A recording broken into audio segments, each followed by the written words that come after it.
Welcome to CS Design Studio's presentation, The Marketing Corner, with co-host Sean Campbell and Wyatt Chambers. The Marketing Corner is your source for the latest and greatest in today's world of marketing and entrepreneurship. And now, without further ado, it's Sean Campbell and Wyatt Chambers. And welcome to the CS Design Studios presents The Marketing Corner with yours truly, Sean Campbell. And on engineering the podcast, today is our social media podcast, Padawan Lily. Hey. With the microphone. With the microphone. Yes. Yeah. This is not take two at all, guys. Nope. It's not take two. This is the first take in everything. Yes. Yeah. So I surprised Lily in her first go around, and she didn't know I was going to talk. I always talk to you, Lily. My microphone wasn't even on. I am grateful ready. for everything you do. So I got to put you first. Even in front of our guests sometimes. That's okay. I don't judge. Okay. And our guest today is Guy Welsh. How you doing, Guy? Fantastic. This is the longest you and I have gone without seeing each other, I think, in the last couple of years. Anyway. Definitely. Yeah. I mean, with your new, with you being here now, I think you've been kind of putting your head down and running. So. Yes, I have. Yeah. This is a good, safe place for me to be out of trouble. Right. That's great.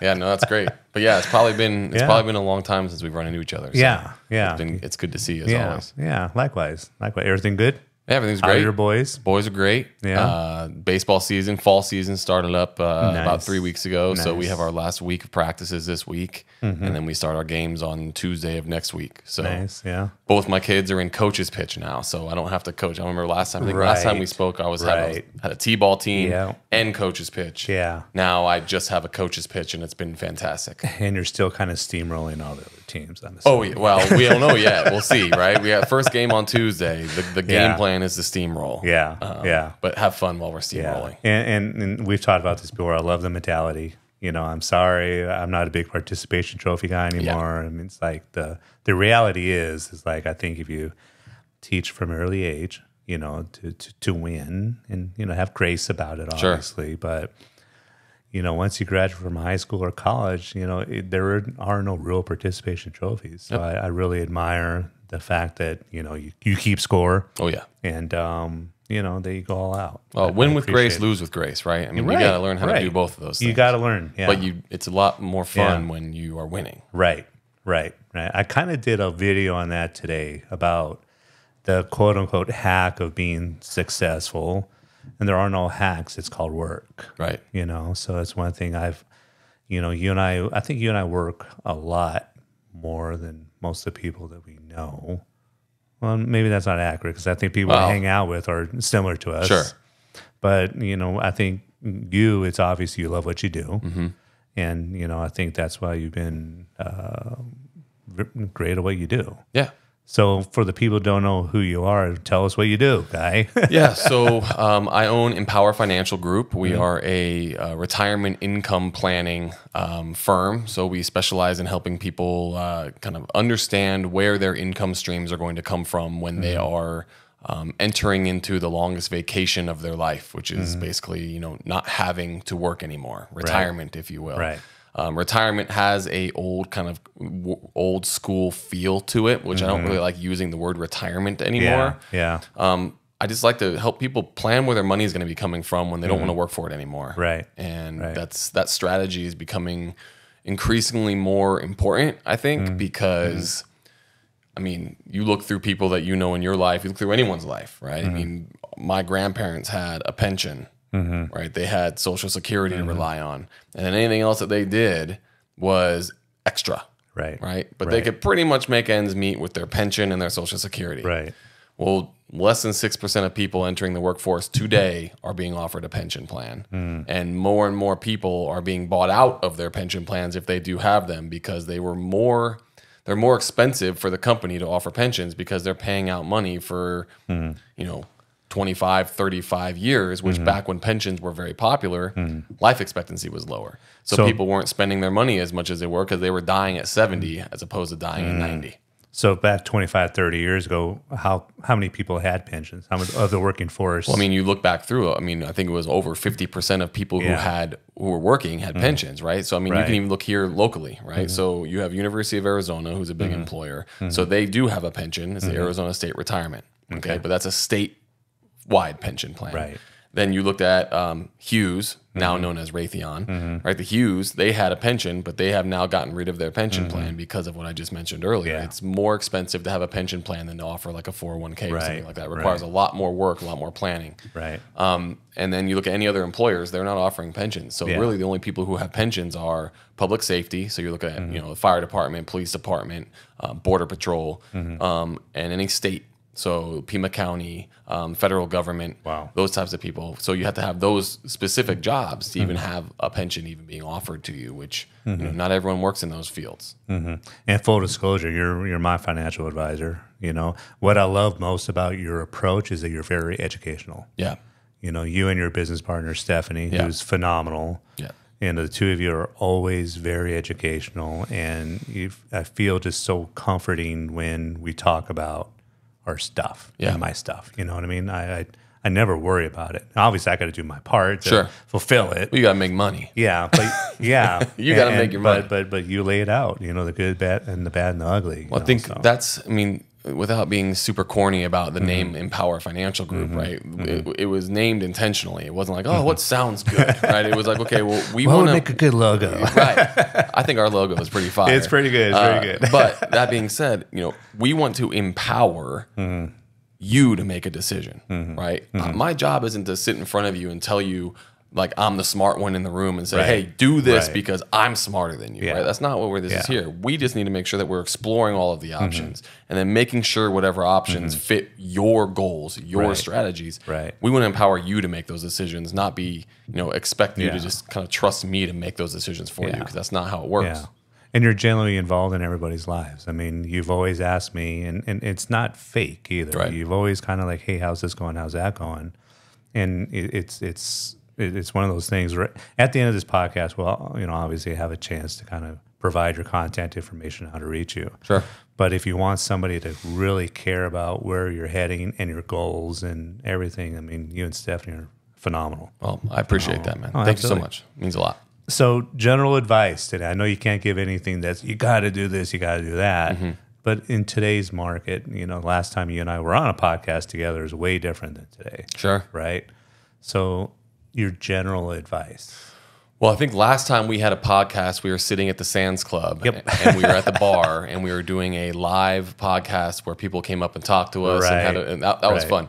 I think if I remember correctly, back then, we were worried about interest rates increasing. Recession. Right? So the recession word was being thrown around a lot. Are we going to be able to raise interest rates fast enough to allow a soft landing, so to speak? Right. So here we are, probably fast forward, what, a year and a half, maybe a year more.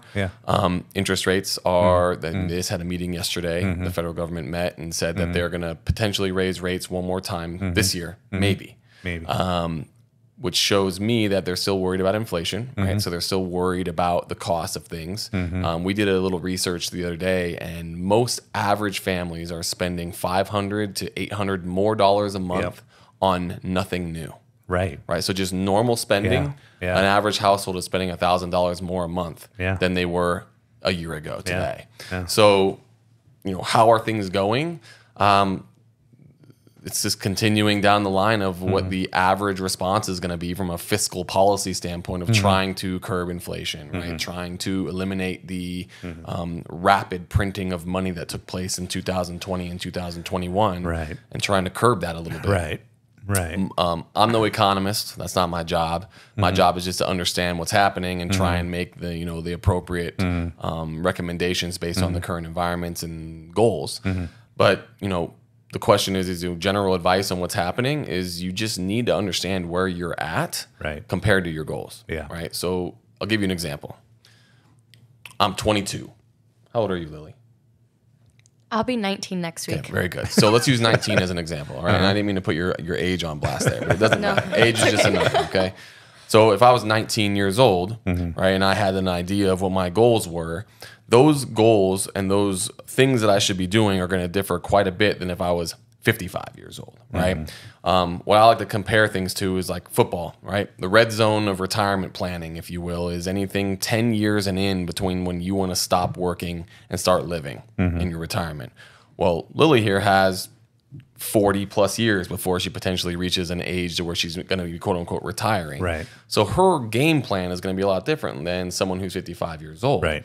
So generally speaking, it's really tough to do that because there's, you know, the old rule of thumb is, hey, save 10% of what you make, right? That's like a general rule, right? Well, if I've saved $0 and I'm 55 years old and want to retire at 65, 10% isn't probably going to get me anywhere close to where I need to be, right? But if I was Lily, 10% might be more than enough to get her to where she needs to be if she had a 30-year time horizon before she needed to spend that money. Right. So, you know, generally speaking, it's tough to say any general advice, but have a goal, right? Have a 10-year, 20-year, 30-year game plan. So that way you're not chasing the next thing, right? So the big one that we've been witnessing over the last probably 5 to 8 years is cryptocurrency. Yeah. Right. So cryptocurrency was kind of that shiny red ball that everyone thought they could get rich quick on, or, you know, whatever that looked like. Some people taking out second mortgages on their house to buy some Shiba Inu, right? Or some Dogecoin or whatever that is, right? And again, I think that makes, you know, cryptocurrency may make sense for you depending on your goals. Probably not going to make a whole lot of sense for a 65-year-old, right? But it might make sense for a 19-year-old to have that as a piece of what they're trying to accomplish based on their goals, right? So for me, it's have a goal, follow that goal by not chasing that next shiny best thing. Have a game plan as to how you're going to handle those shiny things as they come. Yeah, for me, it was investing in Shohei Ohtani NFTs. No. Well, you did have those, right? You did the candies, right? You did the digital sports cards. Yeah, I got some of those going on. Yeah, that Shohei might be okay now. I haven't checked it lately. It's one of those things where you kind of invest into and just kind of forget about it. Yeah, it's a good place to be. Yeah. What happened with him, man, is sad. Sad story. It's sad. It's sad. I tried to save our baseball stuff for them, but I jumped the gun right there. Okay, sorry. I didn't mean to. I know I did. I did. I brought up Shohei. I love baseball. Do you think that today's environment, financial, you know, what we're in, could ultimately kind of make us just better, more better spenders, more aware of what we're spending our money on? Yeah. To kind of help us, you know. Yeah, definitely. Does that make sense? Yeah. I think, you know, without getting, I think every generation thinks that their generation is special and unique and has like the most crazy things happening to them, right? Right. I think that the current environment that we're in right now is pretty unique in the fact that I think we are having more of a conscious thoughts about where and how and who we're spending money with, right? So you're seeing the rise of these ESG type investing, right? Whereas, you know, we don't want to be some people don't want to. I don't want to invest in Exxon because I don't believe in fossil fuels, right? Or I really like going green. I want to save the planet. I want. So you have more of a conscious investor mindset entering into the workforce, and that's because of the youth of investors coming in as these things are becoming more important. Where they might not have been so important, not because I don't believe that the baby boomers didn't care about the environment. I don't believe that at all. Right. I just think that they didn't have the research or the data to kind of back up what's currently happening now, right? Baby boomer generation, debatably, put their heads down and grinded so that we can have what we have right now. Yeah. Right? Yeah. They didn't have the time, and this is an opinion, they didn't have the time to sit back and wonder, hey, what's my carbon footprint on all of this? Right? They were too busy trying to save the world and create what we have, the luxury of freedoms that we currently are enjoying today. Yeah. It's a luxury for the youth and people now to go, well, how is this affecting globally? Right? Because back in the day, it was like, hey, man, I got to feed my family. Right. Because if I don't work and I don't feed my family, then I'm going to be on the streets. And that wasn't an option. Right? I'm not saying that's an option now. Right. But now it's a little bit more in the forefront of our mind to have the luxury to think this way, which is creating a whole new landscape of investment opportunities and marketplace opportunities to make some money, which is pretty neat. One thing I look forward to, and you do this like once or twice a week, is your text to each one of us. Right. And you kind of give us the lowdown of what's going on. And it's just, I think it's phenomenal that you do that. And I think it's phenomenal how you're as concise or as lengthy as you need to be. Sure. You don't care. It's like, this is the information you need to know. And I don't care if I'm taking up 2 or 3 minutes, 4 minutes of your time. You need to know this. So how did you come up with that idea? And if someone wanted to subscribe, is there a way to subscribe to that? So I try to only use that for people that work with me. Oh, okay. It's like an added benefit to be able to have me on your team. Nice. So I have a good story of how I started it. Yeah. I lost a client. Oh. So at the beginning of this year, I had an annual review with a client, and he goes, "Guy, I just didn't feel like I was getting touched by you enough." Oh, wow. And coming to me, who tries to touch every single person that I work with as frequently as possible, whether it's a phone call, just a check-in text message, I do email campaigns, I do Facebook campaigns, I do all of that. Yeah. For him to say that to me, and he was not a huge client, but he was a client nonetheless, right? I don't really treat big or small. I take it for what it's worth. Yeah. Yeah. And I go, man. So I went back to the drawing board that day, and I was like, man, instead of thinking about, well, man, screw him, man, he doesn't know what he's talking about, right? You did a little bit, though, right? I did a little bit. Right? I'm going, man, what are you talking about? And I said that to him. I'm like, man, I'd send you this. I send you this. He goes, yeah, I just didn't feel like it was enough. I was like, all right. So I went back to my office, and I'm like, what could I do to touch people every week, but not be annoying and asking for stuff? Because I don't want to ask. So how could I provide value, but not on a social media? Because maybe he wasn't on social media as much as some people are. Right. Or maybe he doesn't check his emails. Right. So I'm like, well, how about just a text message? Yeah. I'm like, I'll shoot a direct text message to all the people that I work with, giving a general understanding of what's taking place, what took place last week, and some things we should keep our eyes on this week. Yeah. Problem is in my industry, you can't send out blast text messages.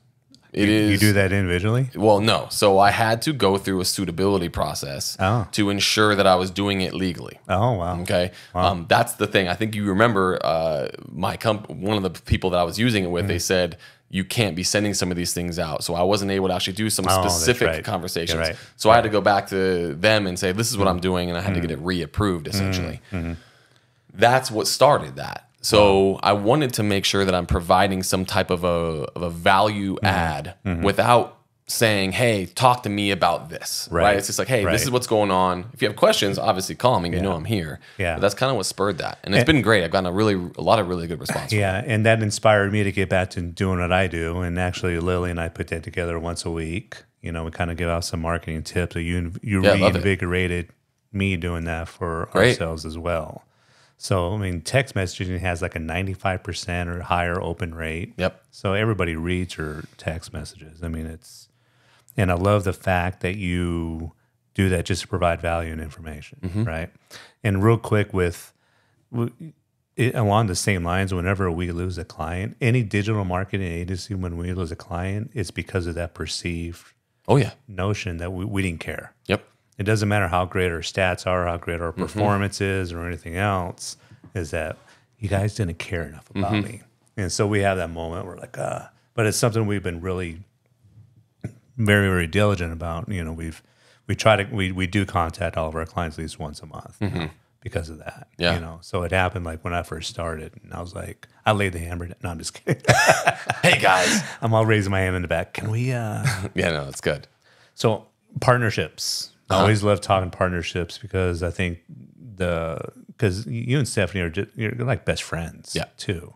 It's my work wife. Yeah, yeah. And the two of you are always on the same wavelength. And how do you make sure that works? And what are some of the pitfalls that you've seen outside of your partnership that have led to maybe failures in business? Yeah.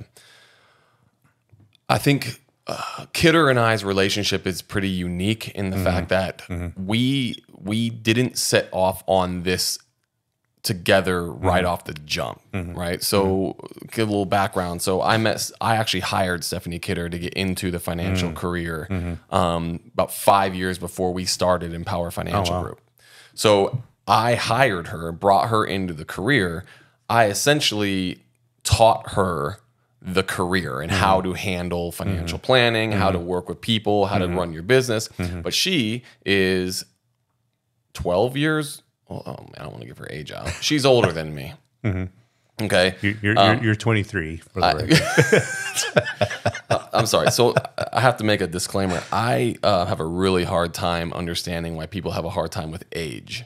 Yeah. I have a struggle with that. So I apologize off the front. I have a hard time with age. I've already called you out on your age, and I apologize. But it was just merely saying your age, and I don't understand why that's that big of a deal. I got a story after the podcast about this. I can't, otherwise I'll get sued or something. Good. Well, I don't want to get sued.